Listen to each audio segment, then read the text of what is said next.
Hello, everyone. Welcome to Pumpkin Garden 2014. So, why are there no pumpkins here? Okay. So, I decided to start the video just a little. Yeah, plants, baby. And my son. Yeah, it's okay, babe. It's okay. I decided to start this video a bit early this year so that you can see the progression of the space that I have as I work with it. This is the same area that I had the pumpkins growing in last year. That's the neighbors, baby boy. That's the neighbors. Yeah. So what I tried to do last year after the pumpkins were all gone and we had all the autumn leaves on the floor is I tried to put them down. I don't know if you can even see it. I tried to put it down on the floor here and layer that with some paper, some paper bags. Down. Yeah. To try to suppress the weeds from coming back. Well, as you can see, that didn't quite work. There are weeds everywhere. That's the door.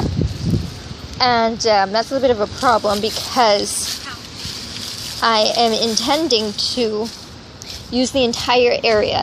Last year, we only had pumpkins along this row. Right here.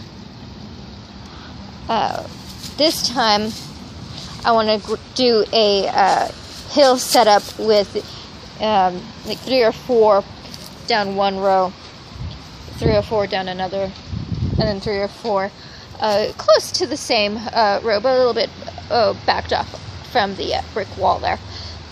And try to do a Three Sisters thing. So if you don't know what the Three Sisters are, it's corn, beans, and squash. This squash would be pumpkin. But you could do any other type of squash, like, zucchini squash, summer squash, banana squash, acorn squash. There's a lot of squashes. See how that works out, because I actually haven't had much success with corn. Everybody says that corn is supposed to be really easy to grow, but I've tried to grow it 3 years in a row, and I think I've gotten maybe 3 cobs out of the entire deal. Not a good success rate. I did get a bunch of nice Halloween decorations from the stalks, but that's about it. So in addition to the pumpkins, I didn't show you guys my hoop house last year. It was covered, the plastic is completely disintegrated, and we never got around to getting more, but that's okay. That doesn't really affect anything until all my tomatoes, until they start to ripen, because we have a big problem with raccoons, and the tarp wasn't there to get any heat in it. It was just there to keep the pests out. So as long as we get the tarp back up before the tomatoes start to ripen, I'm sure we will be okay. I don't think I have enough tomatoes. What do you think? And then there's cherry tomatoes over here. I'm not too concerned about these being out in the opening and being available to pests, because if anybody has ever grown cherry tomatoes, you know they are very prolific. Whatever, you know what I mean. Prolific. Thank you. And another pot with cherry tomatoes right there. And then over here, this is the area that I said I couldn't grow anything in last year because we had a big tree in the way. But look, the tree is gone. The tree is gone. The tree is gone. Yeah. The tree is gone. Yeah, bye-bye tree. So I get to plant this right here, and then I'm also going to come into this area right here. This was the site of my original garden when I started back in high school. God, what was that, like 12 years ago? I don't know. Age myself. And had my tomatoes and my zucchini and my lettuce, and it was very fun. And I only did it 1 year, and then I stopped, and now I'm back again with crazy garden things. But anyways, over here, I want to try to get some Jack B. Littles and stick them there, and then I'm also going to get a zucchini and stick it over there because zucchinis tend to like to spread out and be in their own area, so I'm thinking that I can squeeze the zucchini right about here, and then as far away from it as possible put the Jack B. Little over here, which as far as a pumpkin plant is concerned doesn't grow out too terribly much. So what I would like to show you guys this year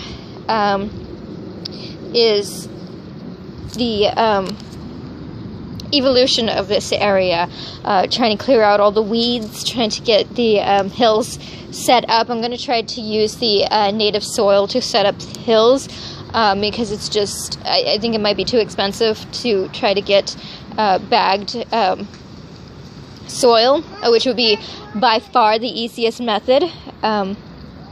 It's probably just going to be too much though. And then putting up the hills, starting the seeds. I actually saved some seeds from a I forgot what the variety of pumpkin is called. I'll have to look it up and let you know later. But it's a pumpkin where the seeds don't have hulls.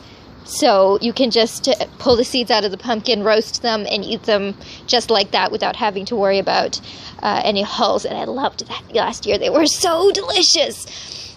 So we are going to be planting those from a pumpkin that I got in Half Moon Bay and see if those take. And then I also collected the seeds from the pumpkins last year. I tried to select the best pumpkins that came about. And I don't even remember what they look like. I knew I should have taken a picture of them before I took the seeds out, but oh well. And so that's my garden so far as it is.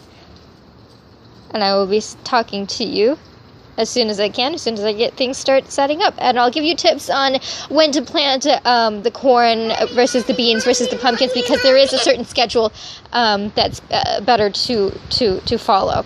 Again, this is my first year doing the Three Sisters, so if something comes along later on throughout the year that I wasn't quite as pleased with, then I'll let you know that too, so that you can either try to avoid the same mistakes that I did, or you can learn and grow and follow along with me. See you later. Bye.